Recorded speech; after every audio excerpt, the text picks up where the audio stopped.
కొడాలి నానిని మించిన తోపుగాడంట వైసీపీ లేక. కొడాలి నాని ఎక్స్పైర్ అయిపోయాడు, అప్పట్లాగా మాట్లాడడం లేదు, అమ్మాముగుడని అదని ఇదని భయపడ్డాడు. జగన్మోహన్ రెడ్డి ప్లేస్ లో అంతకు మించినోడు. అయితే జగన్మోహన్ రెడ్డి కూడా తెలియలేదంట. ఆ విషయం విని జగన్మోహన్ రెడ్డి కూడా షాక్ అవుతానంట. మనం ఇప్పుడు ఆ విషయం పూర్తిగా తెలుసుకుందాం. వైఎస్ఆర్ కాంగ్రెస్ పార్టీలో ఇలాంటి నేత మాజీ మంత్రి కొడాలి నాని అనే పేరు ముందు వరుసలో ఉంటది.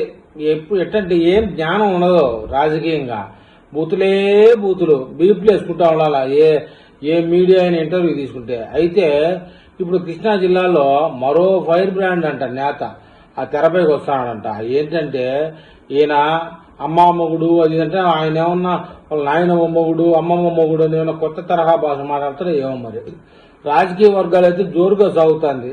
రాజకీయ వర్గాలంటే రాష్ట్ర వ్యాప్తంగా కాదండి, గుడివాడ వ్యాప్తంగానే. ఆ నాయకుడే పెనమలూరు వైసీపీ ఇన్ఛార్జ్ దేవభక్తుని చక్రవర్తి. మా పేరు చూస్తే లక్షణంగా ఉన్నది. గత 2 రోజులుగా విజయవాడ శివారులో పెనమలూరు నియోజకవర్గంలో అధికార తెలుగుదేశం పార్టీ, ప్రతిపక్ష వైఎస్ఆర్ కాంగ్రెస్, ప్రతిపక్షమే లేదు దీనికి, మళ్ళీ వీళ్ళు ప్రతిపక్షాన్ని మెన్షన్ చేస్తారు. సరే, ఈ 2 రాజకీయ పార్టీల వద్ద ఉద్రిక్త నెలకొందంట. ఎందుకంటే పనికొచ్చే విషయం కాదు, పనికి మాలిన విషయమే ఉద్రిక్తత.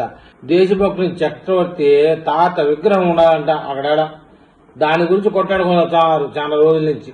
అయితే గత అసెంబ్లీ ఎన్నికల్లో పెనమలూరు నియోజకవర్గం నుంచి వైసీపీ తరఫున మాజీ మంత్రి జోగి రమేష్ పోటీ చేయడం జరిగింది.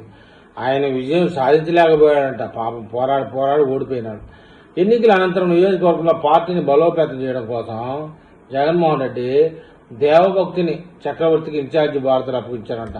ఆ బాధ్యతలు తీసుకున్నాంచి ఆడ వైసీపీ కొట్టడం వస్తున్నది. మొత్తం నేలమట్టం అయిపోయింది అది తెలియలేకి. అయితే కొత్త ముఖం అయినప్పటికీ స్థానికంగా కుటుంబానికి ఉన్న రాజకీయ నేపథ్యం అంటే తాత పేరు తీసుకుని చిరిక్కాయలు అమ్ముకుంటానమాట. చక్రవర్తి కంటే కొంత బలంగా మారిందంట. ముఖ్యంగా ఆయన తాత గతంలో ఈ ప్రాంత రాజకీయంగా బాగా పేరుండి వ్యవహరించాడంట. అందరూ అంతే కదా, జగన్మోహన్ రెడ్డి కూడా వాళ్ళ నాయన పేరు, అదే విధంగా ప్రతి ఒక్కరూ వాళ్ళ నాయన పేరు తాత పేరు తీసుకుని బతుకుతున్నారు మన వైఎస్ఆర్సీపీలో. అయితే ప్రస్తుతం వైసీపీలో ఫైర్ బ్రాండ్ నాయకుల కొరత చాలా తక్కువ. ఫైర్ బ్రాండ్ అంటే అప్పుడు మాదిరి ఎగిరితే మరి మక్కిలు ఎరగొడతారు, అందుకని తగ్గింది. పార్టీ ప్రతిపక్షంలోకి వెళ్ళిన తర్వాత కొంతమంది నేతలు రాజకీయంగా సైలెంట్ అయిపోయారు. ఎవరు? మన అనిల్ కుమార్ యాదవ్ మద్రాసు వెళ్ళిపోయాడు. ఇంకా చాలా మంది లేండి, పేర్లు పెట్టుకుంటే లిస్టు చాలా ఉంది.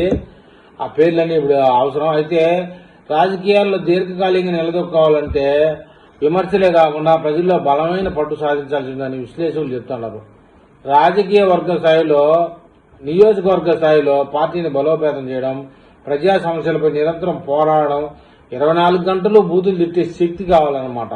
అందువల్ల చక్రవర్తి మాత్రమే భవిష్యత్తులో బలమైన నాయకుడిగా ఎదగలని చెప్తున్నారు. మరి అయితే ఏమో వాస్తవానికి ఈ చక్రవర్తి అనే ఆయన ఇంతవరకే బూతులు తిట్లా, ఏమన్నా కోచింగ్ నేర్చుకుంటాడో ఏపాడు.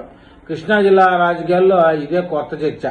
మొత్తానికి పెనమలూరు నియోజకవర్గంలో చేటు చేసుకున్న తాజా పరిణామాలు కృష్ణా జిల్లా రాజకీయాల్లో కొత్త తెరకు తెరలేపుతాయి. దేవభక్తుని చక్రవర్తి నిజంగానే వైసీపీలో కొత్త ఫైర్ బ్రాండ్ నేతగా ఎదుగుతారా, లేక ఇది తాత్కాలిక రాజకీయ వేడి మాత్రమేనా అనే అంశంపై అందరూ చర్చించుకుంటున్నారు. ఏదేమైనా కొడాలి నాని తిట్టినట్టు ఎవడు తిట్టలేడు, అది అయ్యే పని కాదు. సిగ్గు, శరం, మానం, లజ్జ అన్ని వదిలిపెట్టాలా. అవి మనిషిగా పుట్టిన వాళ్ళలో 1 కోటి మందిలో ఒకరికో ఇద్దరికో వస్తుంది. అది మన కొడాలి నానికి వచ్చింది.